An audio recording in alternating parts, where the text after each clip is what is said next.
ইউনিয়নের সহযোদ্ধা সভাপতি, জাতীয়তাবাদী কৃষক দল রাজবাড়ী জেলার সুযোগ্য সভাপতি জনাব আইয়ুবুর রহমান আইয়ুব, উপস্থিত আছেন আমার প্রিয় সহযোদ্ধা জাতীয়তাবাদী কৃষক দলের কেন্দ্রীয় কমিটির অন্যতম সহসভাপতি, সাবেক সেনা কর্মকর্তা অবসরপ্রাপ্ত কর্নেল অফিসার এস.এম. ফয়সাল, উপস্থিত রয়েছেন আপনাদের এই খানখানাপুরের আরেক কৃতি সন্তান,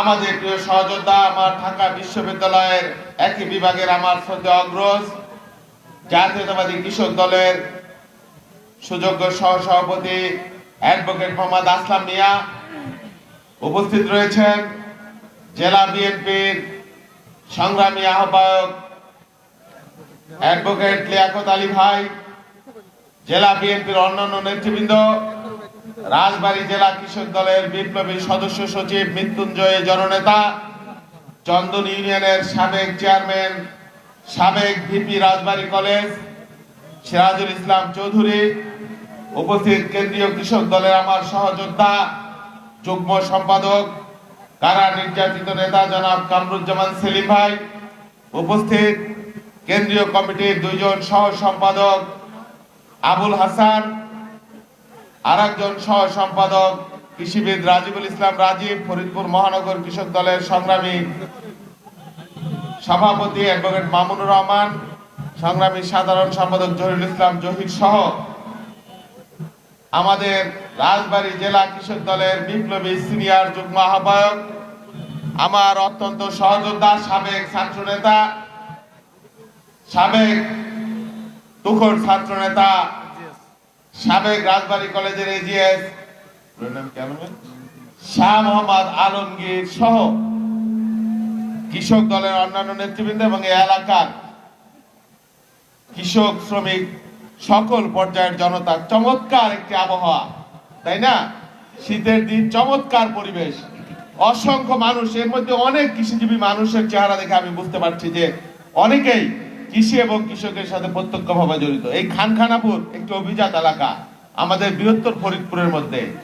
এই এলাকার কৃতি সন্তান মৌলভী তমিজউদ্দিন খান পাকিস্তান গণপরিষদের স্পিকার ছিলেন, পাক ভারত উপমহাদেশের নেতা।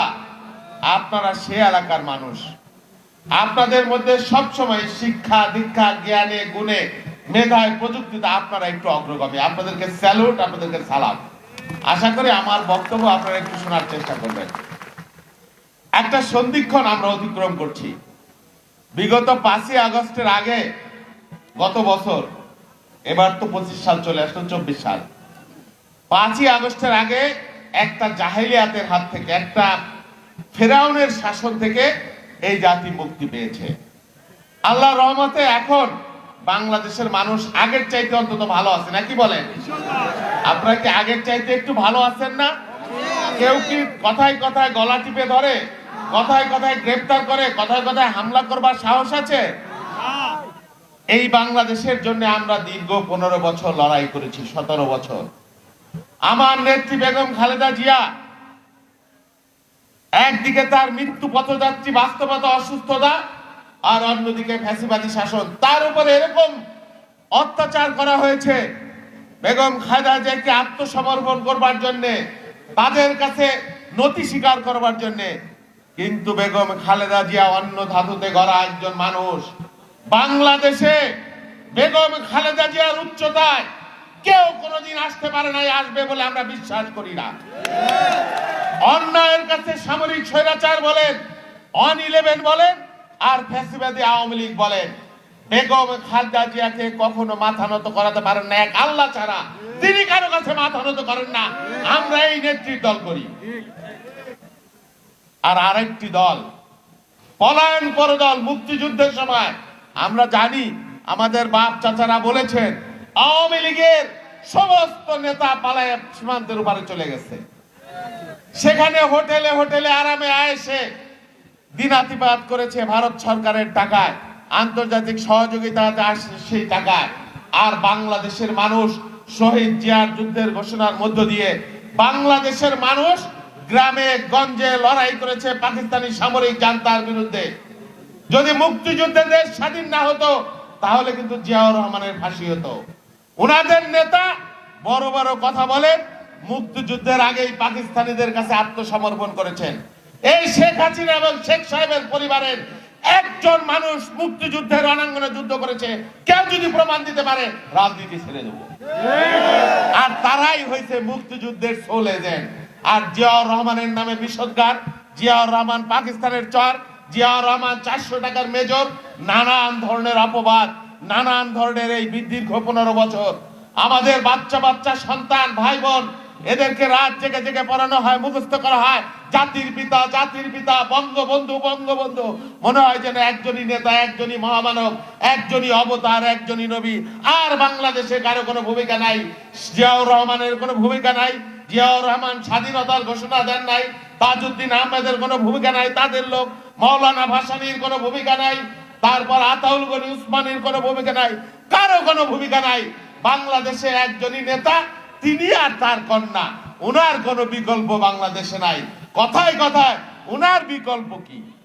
আওয়ামী লীগের লোকেরা কেউ কেউ স্বীকার করেন যে তারা চুরি বাটপারি অন্যায় অত্যাচার করেছেন, কিন্তু তারপরেও আপার বিকল্প কি? আপা যদি দেশে না থাকেন, আপা যদি চোখ বন্ধ করেন, বাংলাদেশ বঙ্গোপসাগরে ভেসে যাবে। কি হইল? 5 মাসে কি আমরা বঙ্গোপসাগরে ভাইসে গেছি? আপা কথায় কথায় বলেন শেখ হাসিনা পালায় না, ভেংসে ভেংসে বলেন। কত বড় দম্ভ, কত বড় অহংকার! 3 দিন আগে বলছে হাসিনা পালায় না, আর 3 দিন পরেই মাগার পগার পার হয়ে চলে গেছে। সব নেতা কর্মী, আওয়ামী লীগের নেতা কর্মীদের জন্য আমার অনেক করুণা। কোন দল করেন, কোন নেত্রীর দল করেন? আপনাদেরকে এত বিপদে রেখা উনি আর উনার মাত্র বোন আর কয়জন মাত্র চেলা চামড়া নিয়ে উড়ে চলে গেল, ভাইকে চলে গেল আপনাদেরকে সমুদ্রে ভাসাইয়া দিয়া। এখনো আপনারা সেই দলের কথা করবেন? এখনো ওই দল করবেন যেই নেত্রী তার হাজার হাজার লক্ষ লক্ষ নেতা কর্মীকে নিরাপত্তাহীন রেখে একা জীবনের নিয়ে পালায়ে চলে যায়, সুটকেস নিয়ে, টাকা নিয়ে, ডলার নিয়ে, সম্পত্তি নিয়ে? এখনো সেই দলের রাজনীতি করেন? আমরা এই দলের এই নেত্রীর রাজনীতি করি না। আমার নেত্রী বেগম খালেদা জিয়া ভেঙে যাবেন, মস্কাবেন না। অন 11 দেখেন, জিয়াউর রহমান, তার আগে জিয়াউর রহমানকে হত্যা করে ওরা ভাবলো যে জিয়াউর রহমানকে হত্যা করলেই বিএনপি শেষ হয়ে যাবে। প্রতিবেশী একটি দেশের গোয়েন্দা সংস্থা জিয়াউর রহমানের হত্যাকাণ্ডের